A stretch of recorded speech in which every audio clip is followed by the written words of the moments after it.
Well, hello, everybody. Thanks for joining me again in our next installment of the Change Management Professional Certification and review of change and change management, how to effectively navigate the human aspects of change for your organization. And if you've been joining us for a while, you know that this is a series. We're actually walking through several of the primary components that make up successful change and change management programs, and also exploring very specifically what our role is as a change management professional.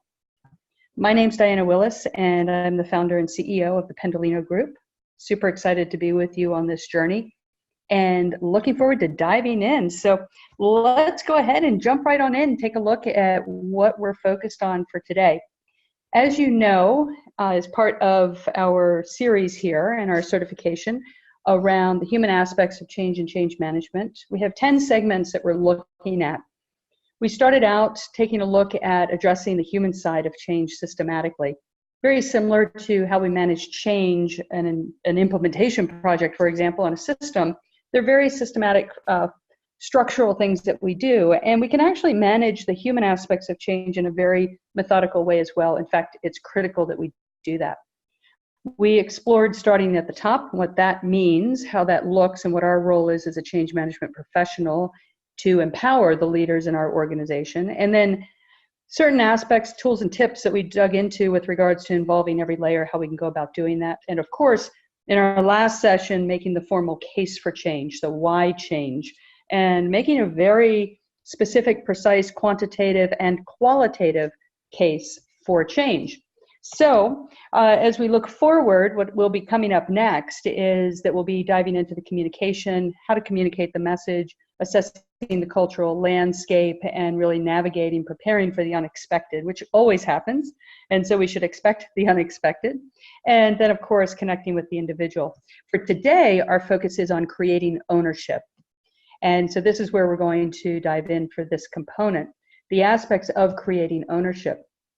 So what do we mean by that? Key number 5, of course, is around create ownership. And really what we're focused on here is that successful change management really does require that you're able to create a connection between people's hearts and minds. And what we're going after there, what this terminology means and why it's so important to us, is that we really are focused on creating a genuine sense of ownership and commitment to the outcomes. I'm sure you would agree, if you were to reflect back on change programs, change initiatives, any change actually that you've been involved with personally or professionally, large or small, that it was at that certain point in time when you really got that deep sense of connection and ownership around the outcome, that things just seem to take off, don't they? So there are 3 components that are important for us to be able to achieve this. And this is what we want to really take a deeper look at today. So the first tip, the first thing that we want to focus on to gain the leverage that we need in order to create that connection, that genuine sense of ownership, is that first, the leaders of change programs, and I would even say it doesn't matter if it's a large change program or in the sense a smaller one, the leaders of change programs must overperform and be the zealots. So that means you need to be a vocal champion and be so connected and committed that people simply want to get on board because of your commitment and your enthusiasm. And this is the same thing that you will be coaching your leadership to be able to do, to truly overperform, be zealots in this space. The next piece is creating a critical mass among the workforce in favor of change. So when we get to that critical mass stage, whatever that is, you will actually start to see a sense of ownership begin to evolve. And ownership is truly best created by getting people involved in helping to identify problems and crafting solutions specifically related to the program, related to the change that you're out to create. So if we're creating change and we start involving others in actually defining what are the barriers to change and what are some ideas for overcoming it, they become part of the solution, and they actually start feeling a sense of ownership around the outcome. And that's ultimately what you're going for. We no longer want to convince people. We want to actually enroll them in the creation of this new change, this new environment.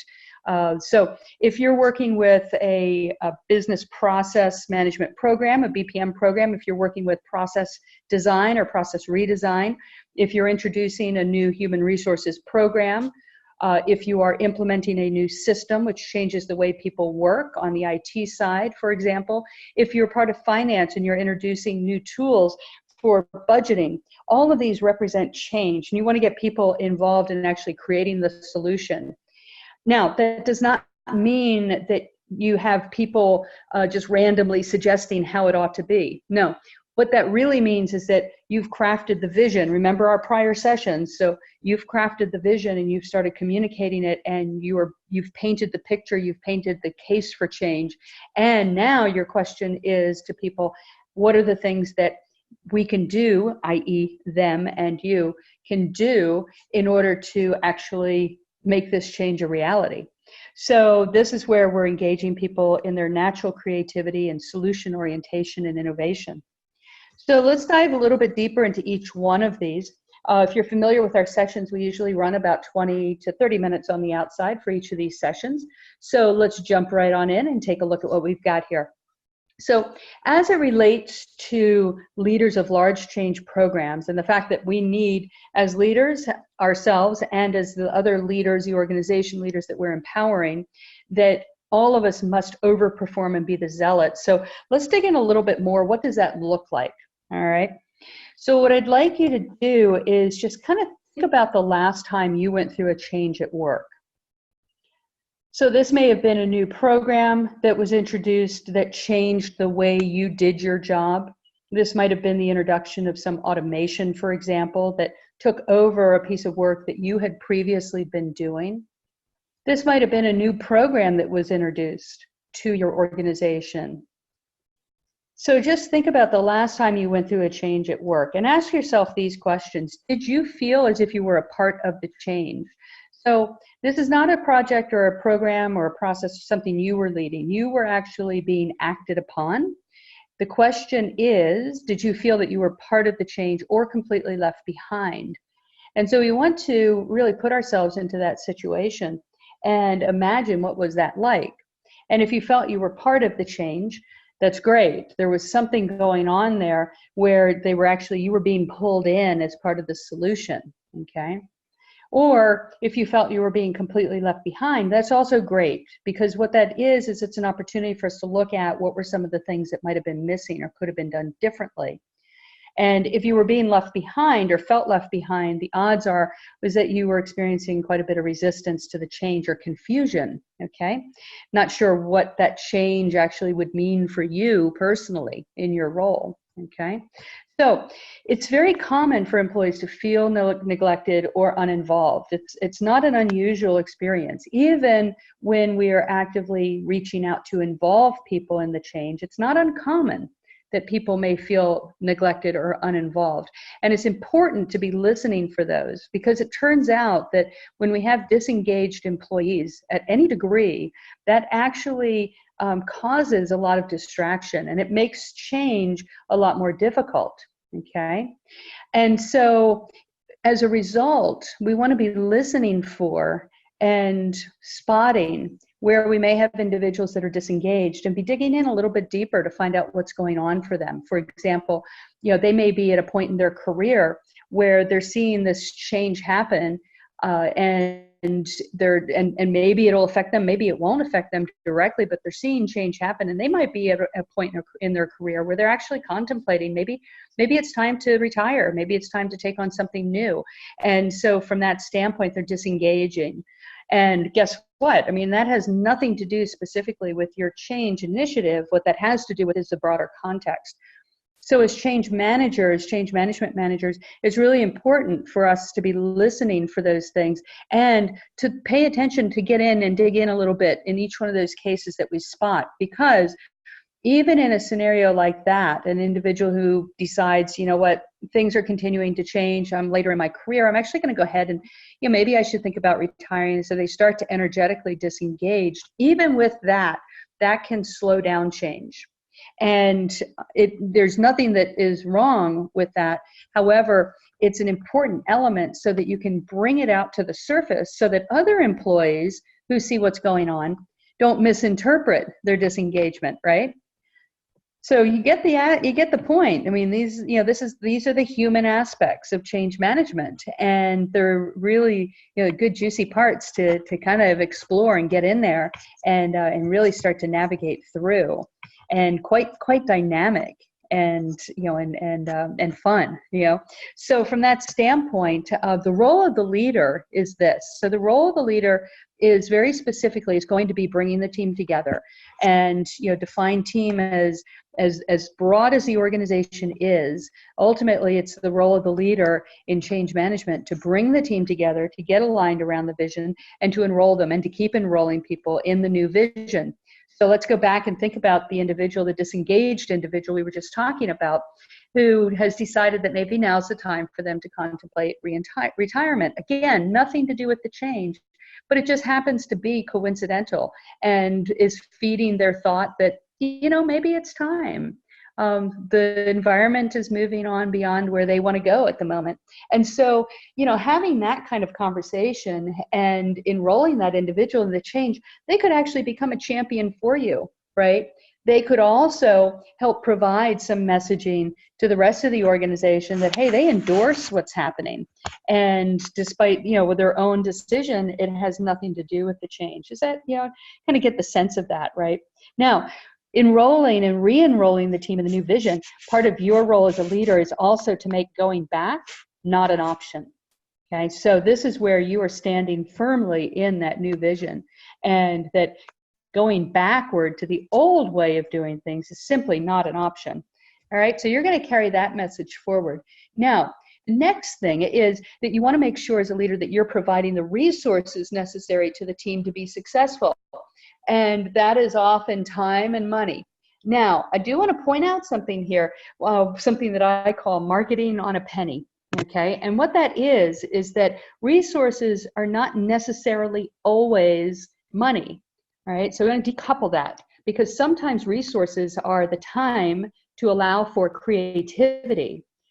Okay, so in this aspect, when we're engaging people around a change initiative, the degree to which you can tap into people's creativity in helping to actually get us there, get us to that new environment, the more you will have their buy-in. So I encourage you to focus on innovation, focus on creativity, focus on time, the resource of time, and challenge individuals to come up with those creative solutions absent money, absent budgets. I've seen some of the best solutions, and why I call this marketing on a penny as an example, is that I've seen some of the best marketing campaigns that quite literally put brand names on the radar and spent a tenth of what the majority of companies spend. I mean, their budget is all of about $10,000 for the year, but I'll save that for another conversation. The point here is that you are bringing the resource. Focus on time, focus on innovation, focus on creating that environment for people to really get creative in how we can bring change about, how we can create that vision, okay? The next piece is to remove barriers. Be the champion. When things get in the way, look for ways to remove the barriers, because you're unleashing the passion and the energy and the hearts and the minds of your team. You want to actually get them rolling. So your job becomes to remove barriers. When you start to see those, get in there, get air cover for the team. This is how we start to get momentum going. Okay, so that's the leader's role. Now, the next piece is around creating critical mass. So we looked at this a little bit earlier in an earlier session. We talked about, how do we move from the early market, the early adopters, those people who are enthusiasts and buy into your vision because they just know it's the thing, and how do we close that gap then to the mainstream? Okay, and this is where we get that we get over the hump, and we get that momentum going over the hump, right? And we get critical mass. So creating critical mass here is important. So let's talk a little bit about some of the things for doing that, okay? So here, what we want to be focused on is creating catalysts of change. In other words, individuals who are catalysts. They may be somebody that has influence, has informal influence throughout the organization. They may be somebody who has a very eloquent voice and is able to move people in a particular direction. They may be somebody who's been in the organization for some time. And so here we want to create these kinds of catalysts for change, individuals, and also moments, catalytic moments of change within the organization.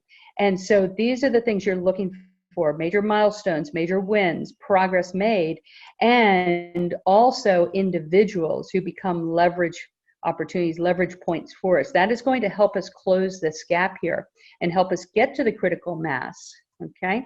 So these are some of the first things. The next is your recognition as a change management professional done well, that in fact, because these are the human aspects, that in fact, at its core, successful change is about initiating conversations, and conversations between individuals and across teams. So again, think about your particular project. Think about your particular initiative. Are you out to create a continuous improvement culture? Are you out to create a business process management program? Are you out to redesign business processes and the way work gets done? At its core, in all of those cases, that is about initiating conversations between work teams and between individuals. So you have to get really good at having the conversation, really good at listening to what's behind somebody's questions or concerns, really good at understanding, are the person that you're talking to, are they in fact, maybe they're an advocate in disguise.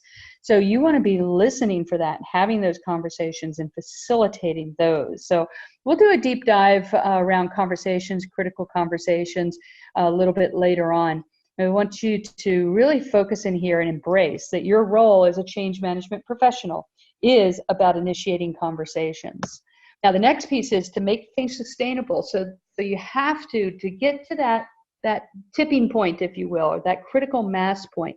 To get there, people absolutely must understand how to carry on the change themselves. So this is where transference of ownership comes. This will be the spot where you as a change management professional, you will start to see others taking on ownership, the kind of role that you have been doing up to that point, where they will start to own. This is where registration happens. All right, so that distinction, if you will, where people register, it becomes theirs. They take the step toward ownership now. And so this is what we're going after. And it's with this that you will absolutely have crossed over the chasm. This will be the spot where you have now reached critical mass, and you will be able to some degree, I would say, step back, if you will, and start to orchestrate and not have to be the lead driver. So it's a very beautiful spot when you reach that, and that's engagement. When you hit that spot, that's engagement. And that's the spot where you have now crossed over. You've gone from the early market and you've crossed this chasm. You are now over here in the mainstream. All right.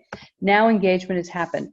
So by giving the team the opportunity to participate and co-create their future, because remember, the way that we got here, we had people really involved in innovating and thinking about what are the things that they can do, what are the ways that we solve the issue of disengagement, what are some of the ways that we solve the issue of uninvolvement. And that's where we want to get people involved in that conversation, because they will then start to own the solution. All right. And that's what we're going for. We want to move people from that space of where they're hearing about the change to now where they're owning the change. All right. There we have critical mass. I came across this really interesting graph, a bit of survey work that was done. And I just wanted to share this with you because I think it's pretty relevant. How often do leaders in your organization engage you in times of change? And you kind of ask yourself that question. You may actually ask others in your organization as well to kind of get a sense of the landscape, especially as we go into the next sessions in this series. We'll start to dig in a little bit to how do you assess the organization, kind of pulse the organization, where is it on the change curve? And so This what I found was very interesting. So 50% of the respondents said that they rarely feel that they're engaged by their leadership, by the leadership in their organizations. 28% said often, or sometimes rather. So that's 78% that were in the sometimes, meh, and rarely. So from that standpoint, I think it's a really good, it's a broad-based survey and may match up to what you know to be true for yourself and for your organization. So it's a pulse point, right? So let's just talk about this last piece. Now, some of you I know are using ProMap, and others may not be using it at the moment, and that's just fine, as you know. So ProMap is a tool that we utilize for process design and process change, and it's actually very powerful in the communication side of things. We do the implementations and onboardings, just in case you're not familiar with it. So the ProMap tip here is lined up to the third component, the third tip, which is that ownership is best created by involving people in identifying problems and crafting solutions. So I've been talking a bit about this theme as we've been going through this session today. And so I want to just dig into this one more time. For those of you who are utilizing the tool set, great. I'll show you an image here in the screen in the system very shortly. For those of you who are not, you want to be tracking some similar things for ways that you can measure the degree to which you're involving people. All right. So this is a dashboard for governance and really tracking activity and seeing what's going on. As an example, this is in the world of BPM, and as a supporting character to creating a culture that is focused around change, right? So a continuous improvement culture. And so this is coming in from that angle of processes. And so specifically, what I want to focus on is some of the key indicators. So as you're working with your teams and you're continuing to identify opportunities, specifically as it relates to creating a BPM, creating a continuous improvement culture, one of the measurement points will be around processes and the degree to which processes have been created, are being created, and also, of course, being able to monitor those that are active and live out there, those that are in development and unpublished.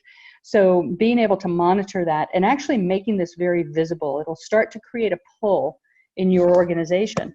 Now, the other piece is specifically around engaging people from a feedback standpoint. I just want to point your attention to this. So what we're looking at is, again, the degree of involvement, engaging people in identifying problems and crafting solutions. And so that lands squarely in the space of feedback mechanisms and feedback tools.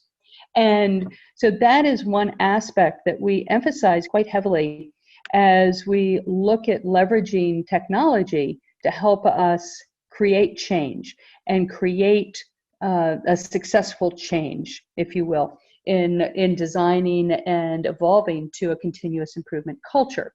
So from that standpoint, looking at what kind of feedback are we getting back, and importantly, making all of that feedback very visible. So in this case, I really want to challenge you, and where your organization philosophically may be, I want to encourage you to think about making all feedback visible, making it fully owned. No more of this anonymous feedback. If somebody doesn't want to give feedback, then they, even to sit down with their manager and give feedback, or to a colleague on the program or on your project, if they don't want to give feedback with their name attached to it, then quite honestly, you're looking at someone who's disengaged. You're looking at someone who doesn't believe in the vision strongly enough to contribute, quite honestly. So I'm challenging you to look at your feedback mechanisms, your survey mechanisms, to encourage and invite feedback, to make that feedback clearly owned and have people accountable to it, to make it visible to everybody so that we can actually all build on each other's ideas, and to make sure that there are response mechanisms in place, even if it's a simple acknowledgement that there's a response mechanism in place. So there's a certain elegance that we go after here, and always happy to talk more about that and where the opportunities lie, what I've seen possible for organizations. And then the other piece is you want to look at levels of engagement. So we really want to be focused on what kind of engagement are we getting. with our platforms, with our tools, with our program, with whatever that change initiative is. And so what kind of engagement are we getting around that? Okay, so that's the piece there. Why don't we go ahead and we'll just open it up real quick and see if we've got any questions that we want to take a quick look at. Doesn't look like I've got anything at the moment, but I would definitely encourage, because this area, as you can tell, I'm super passionate about it. The fact that you've joined me, I appreciate that you're joining me on this journey as well, and you're super passionate about it. So what I'd love to do is, if you have any questions that you want to just drop in the chat box, go for it. If you would love to, if you want to hop on a call real quick, I would love to do that as well. It's a chance for us to catch up. And so let me just share with you what next week's topic's going to be, so you can see how this is building. And then we'll call it a wrap for the day, okay? So next week, we're going to be focused on key number 6, which is communicating the message. All right, so at this stage, we've kind of stayed higher level, right? We've talked about engagement, we've talked about engaging leaders starting at the top, the case for change. Here we're talking about how do we engage the organization and get people involved in coming up with suggestions and ideas, and helping to actually create the solution, create the vision together. Now that we've got that, still stayed kind of high level, now we're going to really dig in. So communicating the message, in some respects, this is where the rubber hits the road, right? So if we can communicate the message succinctly, to the point, in a compelling way, this is key. This will make or break your program in many cases. If your communication, if your message is out of sync with your vision, for example. So here, what we're going to dig into is that we often make the mistake of believing that others understand the issue. We're passionate about it. We know that there's the need for change. Who would argue with having a culture of continuous improvement? I mean, come on, right? So we believe all of these things, right? But the fact is that others don't always understand the issues the same way. And part of our job in communication is to help others to understand the issue, understand the key or the heart of the need. So from this standpoint, we're going to dig in. You'll learn some tips and tools here on how to plan for and execute communications, both consistently and effectively. And so there is a definite rhythm to the communication, and there's a definite structure that will really support you in terms of your change management. So from here, we're going to look deeper into how do we reinforce the key messages. And as I mentioned, around regular, timely advice. So we're going to dig into that, okay? Communications that flow from the bottom and out from the top. So how to leverage that, how to leverage communications at all levels of the organization, and capitalize on communications that may be coming from within the organization, all right? And then the next piece that we'll take a look at is targeted communications, right? The right information at the right time. And there's an art in here. Again, these are the human aspects. So we have the science of the structure and the program, the system, the process, all of that, that's structural. We now are getting into some of the art around this and the nuances, all right? So very exciting aspects. I love the world of communication, communicating the message. That's where we're going to go next. If you have any questions at all, please feel free. Shoot me a quick email if you like, info@pendolinogroup.com, or diana@pendolinogroup.com is my direct. You can also schedule some time with me if you'd like to, and we can talk through what you've got going on. Just bounce some ideas. I'm a sounding board here for you. And I look forward to having you join me in the next session. Thank you again for joining me today, and I will talk to you very soon.